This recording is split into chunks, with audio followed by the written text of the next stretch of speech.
The wind howled through the narrow lanes of the village, carrying the scent of frost and coal smoke.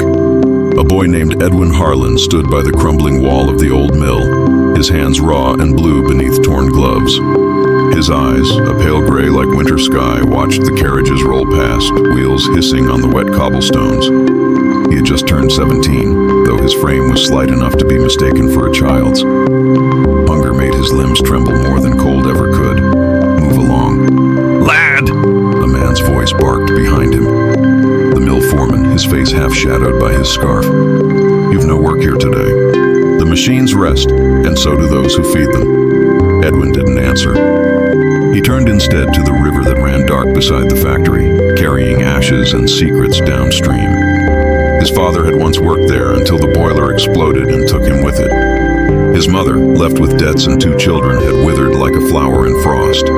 She was gone now too, and the small cottage they'd once called home belonged to another family.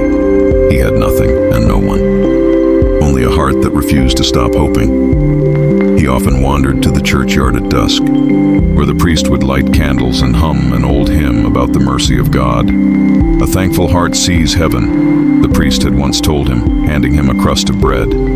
Edwin hadn't understood it then, but he held on to those words like a coin of gold.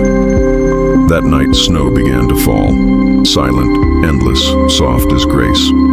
Edwin took shelter beneath the church eaves, and when he woke at dawn, his hair was white with frost. A carriage stopped near the gate. From it descended a woman dressed in fur, her boots sinking into the snow. Her face was veiled, but her voice, when she spoke to the priest, was firm and clear.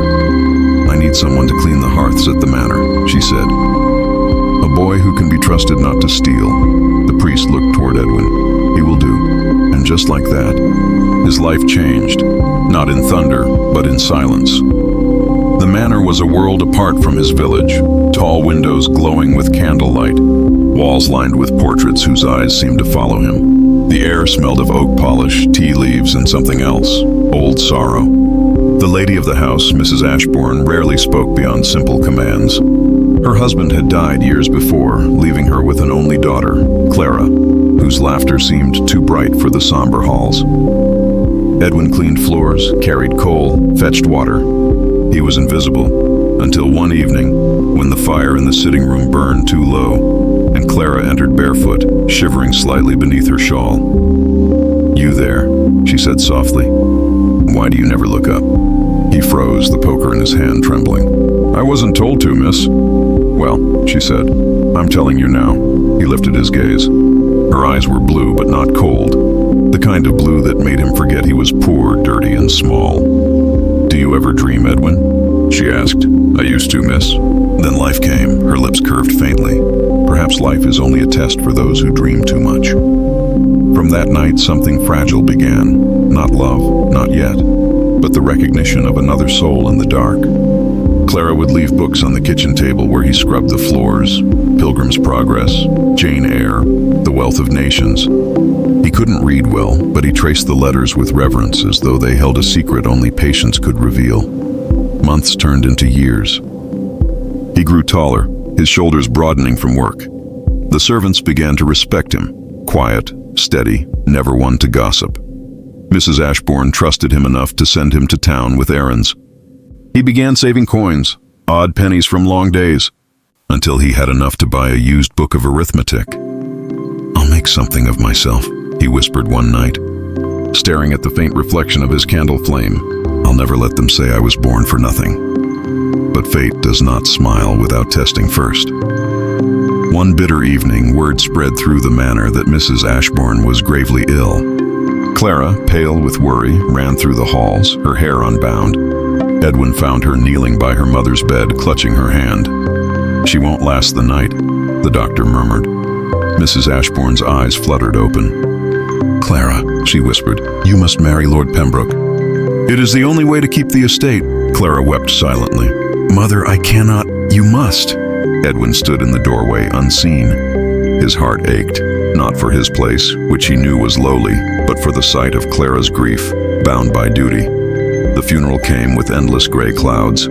Afterward, Clara withdrew from the world, her laughter gone. Edwin continued his work, though the house felt like a tomb. Then one morning she called him to the garden. "I am leaving for London," she said. "Lord Pembroke has offered to assist me with the inheritance. He is persistent." He swallowed hard. "And you will go?" "I must," she said, looking away. "You wouldn't understand."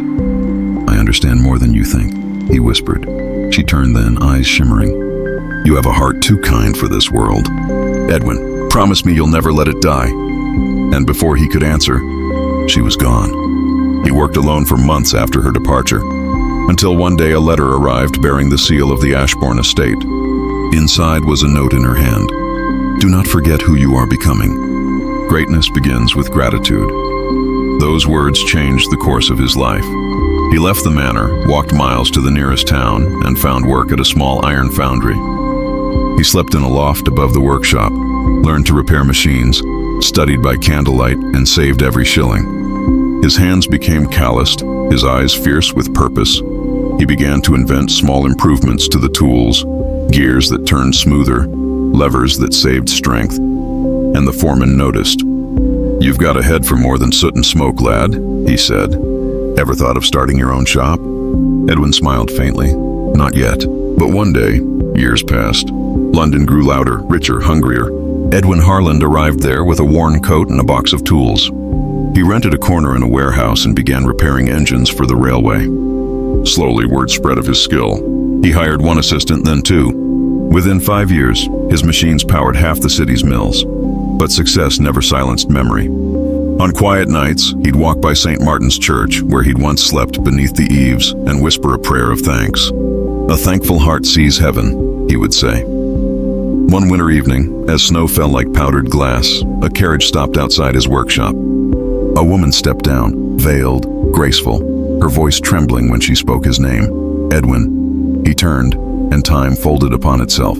"Clara?" She nodded, her eyes glistening. "I've searched for you." He took a hesitant step forward. "You shouldn't have. You belong to another world." "I belong nowhere," she said softly. "Lord Pembroke is gone. He left me with debts and a name no one speaks kindly of. And yet I remembered your words." He drew a breath. "What words?" "That you would make something of yourself." He smiled, not proudly but gently, like a man who had walked through fire and found peace on the other side. "And I did, but not for the reason you think. Wealth came, yes, but gratitude came first."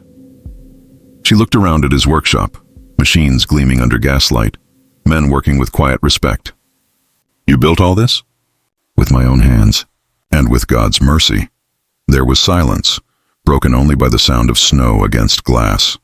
"Clara," he said finally, "do you still believe life is a test for those who dream too much?" She smiled faintly.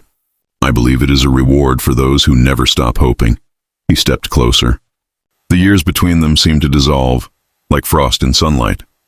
Outside, the bells of St. Martin's began to ring, and in that moment, two souls who had once known hunger, loss and longing found not wealth nor fame, but peace. For gratitude had turned a boy with nothing into a man who possessed everything that mattered.